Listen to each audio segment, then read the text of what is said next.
మామిడిపళ్ళ రుచులే కాదు, కపిల్ వారి 30 సంవత్సరాల నాణ్యత మరియు నమ్మకం.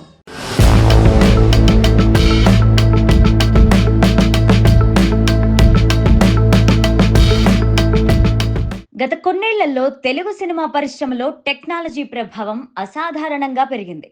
ముఖ్యంగా విఎఫ్ఎక్స్ వినియోగం దాదాపు ప్రతి పెద్ద చిత్రంలో కంపల్సరీగా మారింది. గ్రాఫిక్స్తో సహజత్వం పోకుండా తెరకెక్కించడంలో మన టెక్నీషియన్లు ప్రావీణ్యత సాధించారు. ప్రేక్షకులు తెరపైన చూస్తున్నప్పుడు ఏది వాస్తవం, ఏది గ్రాఫిక్స్ అనే తేడా కూడా గుర్తుపట్టలేని స్థాయికి విఎఫ్ఎక్స్ అభివృద్ధి చెందింది. తాజాగా 'పుష్ప 2' చిత్రం దీనికి ఉత్తమ ఉదాహరణగా నిలుస్తోంది.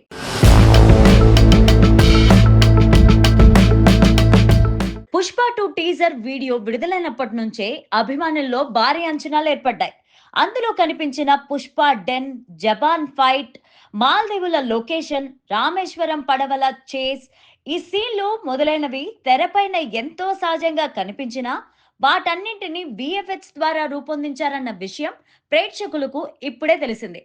సుకుమార్ రైటింగ్ సంస్థ యూట్యూబ్ ఛానల్లో విడుదల చేసిన విఎఫ్ఎక్స్ బ్రేక్ డౌన్ వీడియో ఈ విషయం వెలుగులోకి వచ్చింది. 6 నిమిషాల నిడివి గల ఈ వీడియోలో ప్రతి ముఖ్యమైన సీన్ వెనుక ఉన్న గ్రాఫిక్స్ పని ఏమిటో స్పష్టంగా చూపించారు.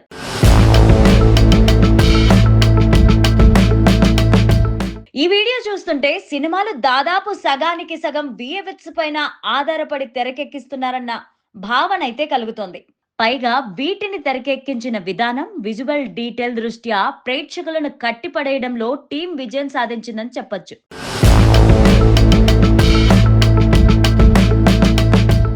రామేశ్వరం పడవల చేస్ సీన్ వాస్తవానికి స్టూడియోలో గ్రీన్ స్క్రీన్ ముందు చిత్రీకరించారని తెలుసుకున్నప్పుడు టెక్నాలజీతో కలిపి మన సినీ ప్రయాణం ఎంత దూరం వచ్చిందో అర్థమవుతుంది. తెలుగు సినిమా ఇప్పుడు టెక్నికల్ గా హాలీవుడ్ స్థాయిని చేరుకుందని చెప్పొచ్చు.